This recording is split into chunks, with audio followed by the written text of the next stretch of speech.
జై శ్రీరామ్. అందరికీ నమస్కారం. వెల్కమ్ టు న్యూస్ సెకండా. నేను మీ కస్తూరి శ్రీధర్. కుక్కతో ఒక వంకర అని చెప్పేసి ఎప్పటికప్పుడు ఈ పాకిస్తాన్ వాళ్ళు అయితే వాళ్ళని నిరూపించుకుంటూనే ఉంటారు. ఇంకొక సామెత కూడా ఉండదు. అదేందో కుక్కను తీసుకుపోయి కనకపు సింహాసనం మీద కూర్చోబెడితే దాని బుద్ధి అయితే చూపించాలన్నట్టు ఆ విధంగా ఈ పాకిస్తాన్ వాళ్ళు ఏ స్థాయికి పోయినా ఏమి చేసినా కూడా వాళ్ళ వక్ర బుద్ధిని, వాళ్ళ కుక్కతో ఒక వంకర బుద్ధిని అయితే వాళ్ళు ఎప్పటికప్పుడు వాళ్ళు చూపించానే ఉంటారు. దీనికి సంబంధించి ఒక ఇంట్రెస్టింగ్ వార్త దాన్ని తీసుకొచ్చిన తర్వాత మీరు ఈ న్యూస్ చూసిన తర్వాత మీరు ఎలాంటి కామెంట్లు పెడతారో అది మీ ఇష్టానికి వదిలేస్తున్నా. ఇంకా అసలు విషయానికి వస్తా. అర్షద్ నదీమ్ వీడు పాకిస్తాన్కి సంబంధించిన ఒక క్రీడాకారుడు.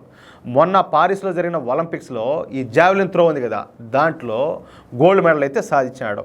అతను ఈ 2024 ఈ ప్యారిస్కి సంబంధించిన ఒలింపిక్స్లో 92.97 మీటర్ల త్రోతో ఒలింపిక్ రికార్డుని అయితే నెలకొల్పినాడు. దీంతో ఈ అర్షద్ నదీం పేరు మన దక్షిణాసియాలో మోగిపోయింది.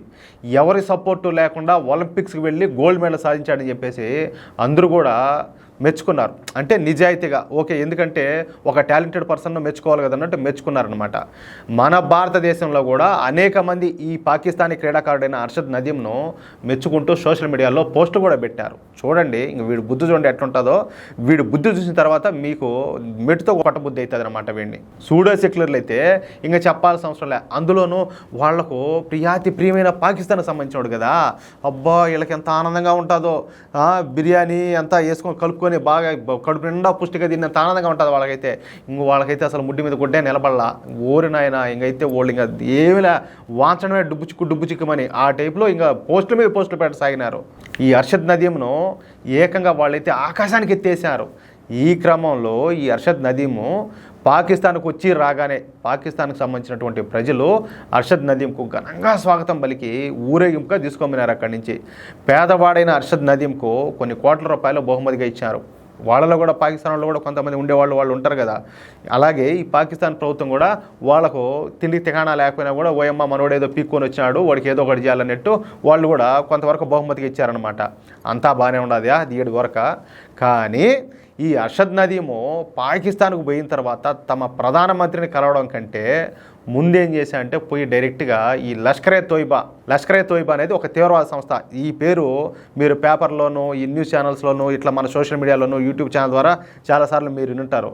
అయితే ఈ లష్కరే తోయిబా తీవ్రవాది అయినటువంటి మొహమ్మద్ హారిస్ దార్ వీడి పేరు. వాడిని పోయి కలిసినాడు డైరెక్ట్గా. కలిసి ఈ మొహమ్మద్ హారిస్ దార్తో కలిసి వాడితో భోజనం చేసినాడు. పైగా అదేదో గొప్ప విషయం మాదిరి ప్రెస్ మీట్లు పెట్టి అక్కడ ఫోజులు ఇచ్చారు మీడియాకు. ఈ సందర్భంగా ఈ లష్కరే తోయిబా తీవ్రవాది ఈ మొహమ్మద్ హారిస్ దార్ మాట్లాడుతూ అర్షద్ నదీం సాధించింది మామూలు విజయం కాదని, అది మరి ఎవ్వరూ చేయలేని అద్భుతమైన ఫీట్ అని. అంటే ఏమి ఒలింపిక్స్లో ఇంకెవరు గోల్డ్ మెడల్ గెలిచలా? ఈ పాకిస్తాన్ ఒకటి, ఈ బోడిగోడు ఒకటి, బొచ్చుగాడు ఒకటే, ఈడొకటే గెలిచాడా? ఇంతకుముందు ఎవరు గెలిచలా? సరేలే. అందుకు తాము అంటే ఎవరు ఈ లష్కరే తోయిబా అర్షద్ నదీంను అభినందిస్తాందని చెప్పి అర్షద్ నదీం సాధించిన విజయము ముస్లింలు సాధించిన విజయం అని చెప్పేసి ఆ మీడియా ముఖంగా అయితే పేర్కొన్నాడు, స్టేట్మెంట్ ఇచ్చినాడు. ఈ లష్కరే తోయిబా తీవ్రవాది మొహమ్మద్ హారిస్ దార్ మాట్లాడుతున్నంతసేపు ఈ అర్షద్ నదీము ఆడ కూర్చొని కూడా ముసి నవ్వులోకుంటాడు, అంత ఆనందంగా మురిసిపోతా. చూడండి ఎట్లున్నది ఇది. అంటే అర్షద్ నదీంకు డైరెక్ట్గా లష్కరే తోయిబాతో సంబంధాలు ఉన్నాయన్నమాట. ఇక ఇప్పుడు ఈ అర్షద్ నదీంను ఆకాశానికి ఎత్తారు కదా ఎవరు, ఈ సూడో సెక్యులర్ సన్నాసులు అంతా కూడా. వీళ్ళు ఏం చేస్తారో ఇంకా చూడాలా. చూడండి, ఎప్పుడైనా కూడా ఈ పాకిస్తాను సరైన దేశం కాదు, ఆ దేశస్తులు వాళ్ళు సరైన వాళ్ళు కాదు, కుక్కతా ఒక వంకర. నువ్వు ఏమి చేసినా కూడా వాళ్ళ బుద్ధి, వాళ్ళ వాటము, వాళ్ళ కథలు అయితే వాళ్ళు చేస్తారు, చూపించారని చెప్పేసి ఈ అర్షద్ నదీం గారు అయితే మళ్ళీ ఇంకోసారి నిరూపించాడు.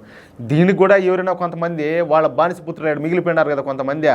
ఏది మన దేశాన్ని విభజించినప్పుడు మత ప్రాతిపదికన పాకిస్తాన్ వచ్చేసి ముస్లిం దేశంగాను, భారత్ వచ్చేసి హిందూ దేశంగాను విభజించినప్పుడు ఆడిపోకుండా కొంతమంది మిగిలిపోయినారు. వాళ్ళలో ఏంటంటే కొంతమందిలో ఈ భారత్ అయితే కొంతమందిలో ఉండాలి, కొంతమందిలో ఏంటంటే ఆ పాకిస్తానే కదా మన దేశం, మనం వాళ్ళకి పోవాల్సిన వాళ్ళం కదా, కానీ మనం ఇక్కడ ఉన్నాం కదా అని చెప్పేసి ఆ మాతృప్రేమ అనేది దాని మీద అట్టే ఉండాలి.